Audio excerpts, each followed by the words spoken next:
Details about the raid at Mar-a-Lago slowly started to trickle out this week. We are joined by Newsweek reporter Bill Arkin, who broke some of those details. Good morning. Good to see you.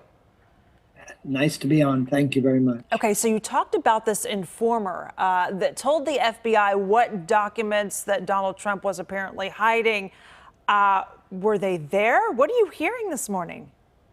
Well, my understanding is that a confidential human source was critical in terms of knowing that Donald Trump had secreted away documents that were separate from those that were in the storage room, and that was the predicate for the FBI feeling that it was necessary to enter the premises and break into the safe and retrieve the documents. So that's what we know at this point. The Washington Post has reported that the documents relate to nuclear weapons. I have a story coming out this morning with a little bit more detail. But really, in the end, I don't think the search warrant is going to give us a level of confirmation of all of this. I think this is going to be a story that goes on for days, if not weeks. Really? Huh.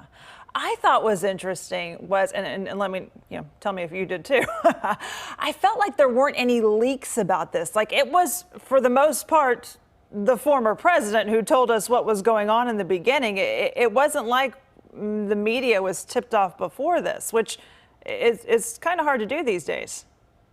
Well, again, so everything about this is extraordinary. It's extraordinary for the FBI to raid the home of a former president. It's never been done in American history. It's extraordinary for the Attorney General to address an ongoing investigation in public. It's extraordinary for the search warrant, which will include elliptical descriptions, not classified information as to what they were seeking.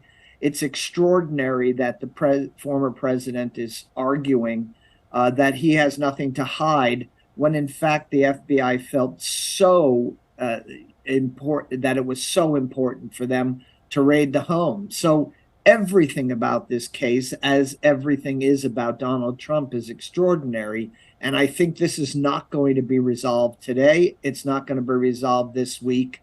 This is an incredible and complicated question of what exactly Donald Trump did and what exactly he was hiding. I'm also curious about just like the timing of things. Like, why this week? Like, he's been out of office for a while now, and they've thought, I'm assuming for a while now he's had these documents. So like, what do you know? Any idea, like, why now? Well, we have to recognize that this is an ongoing investigation on the part of the FBI, Lauren. And here's the truth.